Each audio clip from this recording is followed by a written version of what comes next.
அஸ்ஸலாமு அலைக்கும் வரஹ்மத்துல்லாஹி வபரகாத்துஹு. துல்ஹஜ்ஜுடைய மாதத்தினுடைய அந்த பிறையை நாங்கள் பிரயாணத்தினுடைய நேரத்தில் நாங்கள் அடைஞ்சோம்.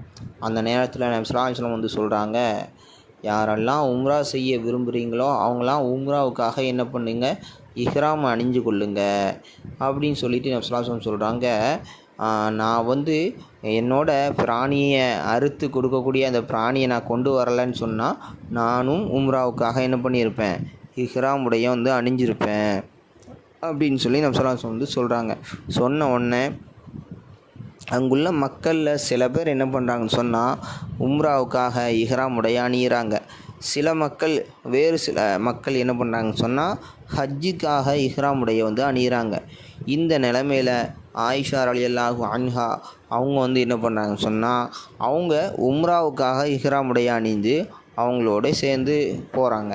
இந்த நிலைமையில் மக்காவை அடைஞ்சதுக்கப்புறம் மக்காவில் என்ன பண்ணுறாங்க, அடைஞ்சதுக்கப்புறம் ஒரு சில மக்கள் என்ன பண்ணுறாங்க, உம்ராவுக்காக இஹ்ராம் அணிஞ்சிருக்கிறாங்க. ஒரு சில மக்கள் ஹஜ்ஜுக்காக அணிஞ்சிருக்கிறாங்க. இந்த நிலைமையில் யாரெல்லாம் பிராணியை தன்னோட கொண்டு வராமல் உம்ராவுக்காக மட்டும் வந்திருந்தீங்கன்னு சொன்னால் அவங்க உம்ராவோடைய கடமைகளை நிறைவேற்றிட்டு தங்களுடைய இஹ்ராமில் இருந்து விலகி கொள்ளட்டும் அப்படின்னு சொல்லி நபி ஸல்லல்லாஹு அலைஹி வஸல்லம் சொல்கிறாங்க.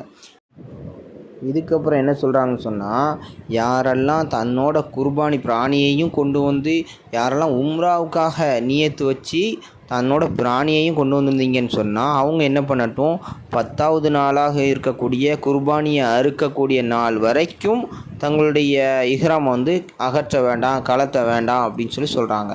இதுக்கப்புறம் சில பேர்கிட்ட சொல்கிறாங்க, யாரெல்லாம் ஹஜ்ஜுக்காக நியத்து வச்சுருந்தீங்களோ அவங்களும் என்ன பண்ணுங்க, அவங்க ஹஜ்ஜை நிறைவேற்றட்டும், அது வரைக்கும் நீங்களும் இஹ்ராம் கழட்ட வேணாம் அப்படிங்கிற மாதிரி சொல்லியிருந்தாங்க.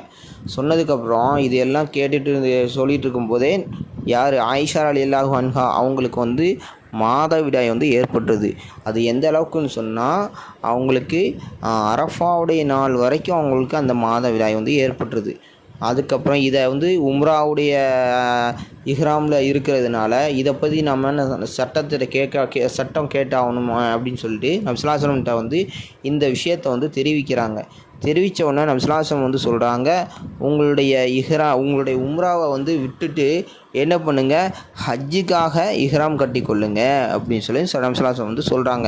அது போக நபி ஸல்லல்லாஹு அலைஹி வஸல்லம் சொல்கிறாங்க, உங்களுடைய தலைமுடியை அவிழ்த்து விட்டு அதை வாரி விடுங்க அப்படின்னு சொல்லி நபி ஸல்லல்லாஹு அலைஹி வஸல்லம் சொல்கிறாங்க.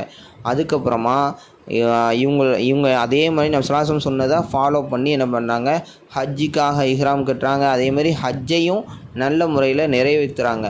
ஹஜ்ஜை நிறைவேற்றி முடித்ததுக்கு அப்புறமா அவங்க ஹஸ்பாவில் தங்கக்கூடிய இரவில் அவங்களுடைய சகோதரர் ஆயிஷா ரலியல்லாஹு அன்ஹாவுடைய சகோதரராக இருக்கக்கூடிய அப்துர் ரஹ்மான் அப்படிங்கிற சஹாபியை என்ன பண்ணுறாங்கன்னு சொன்னால் நபி ஸல்லல்லாஹு அலைஹி வஸல்லம் அனுப்பி வச்சு என்ன சொல்கிறாங்கன்னு சொன்னால் அவங்களுக்கு ஆயிஷா ரலியல்லாஹு அன்ஹாவுக்கு விடுபட்ட அந்த உம்ராவுக்காக தன்யீம் அப்படிங்கிற இடத்துலேருந்து இஹ்ராம் கட்டி வர சொல்கிறாங்க.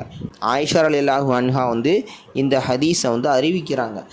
அறிவிச்சுட்டு கீழே இன்னும் ஒரு சில விஷயங்கள் சொல்கிறாங்க. என்னன்னு சொன்னால் அந்த மாதிரியான காலகட்டத்தில் அந்த மாதிரியான சஹாபி பெண்கள் என்ன பண்ணுவாங்கன்னு சொன்னால் மாதவிடாய் காலத்தில் தங்களுடைய மாதவிடாய் வரக்கூடிய அந்த இடத்துல பஞ்சை வெண்மையான பஞ்சை வச்சு கெட்டிக்கிடுவாங்களாம். கெட்டி அந்த பஞ்சை மஞ்சள் நிறமாக இருக்கக்கூடிய நேரத்தில் அதை எடுத்துகிட்டு ஆயிஷா ரலியல்லாஹு அன்ஹாட்ட கொண்டு அதை காமிப்பாங்க. காட்டி அவங்க சொல்லுவாங்களாம், இது எங்களுக்கு மாதவிடாய் நின்றுச்சா இல்லையா அப்படின்னு சொல்லி அவங்க தெரிந்து கொள்கிறதுக்காக கேட்பாங்களாம்.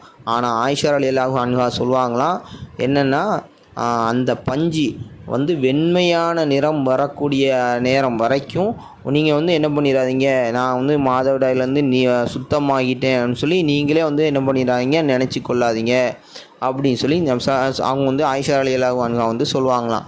இது போக ஒரு விஷயம் சொல்கிறாங்கன்னு சொன்னால், சில பெண்கள் இரவு நேரத்தில் விளக்கை கொண்டு அவங்க மாதவிடாயிலேருந்து நாங்கள் நீங்கிட்டோமா அப்படின்னு சொல்லி அவங்க பார்ப்பாங்க. அப்படிங்கிற விஷயத்தை அந்த செய்தியை ஜயத் இப்னு சாபித் ரலியல்லாஹு அன்ஹு அப்படிங்கிற சஹாபியுடைய மகளுக்கு இந்த செய்தி போகுது. போன உடனே அந்த சாபி அந்த பெண்மணி சொல்கிறாங்க, நபிஸ்ஸலாமு காலத்து அந்த பெண்மணிகளை வந்து இந்த மாதிரியெல்லாம் என்ன பண்ண மாட்டாங்க, செய்யவே மாட்டாங்க அப்படின்னு சொல்லிட்டு சொல்கிறாங்க.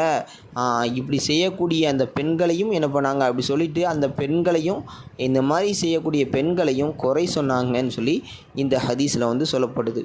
இந்த மாதிரி செஞ்ச எந்த ஒரு விஷயத்துலையும் வந்து அறுத்து பலியிடுறதோ இல்லைன்னா தர்மம் கொடுக்குறதோ இல்லைன்னா நோன்பு நோக்கிறதோ இது வந்து இதில் எதுவுமே இருக்கலை அப்படின்னு சொல்லி ஹிஷாம் வந்து இந்த விஷயத்தை வந்து அறிவிக்கிறாங்க.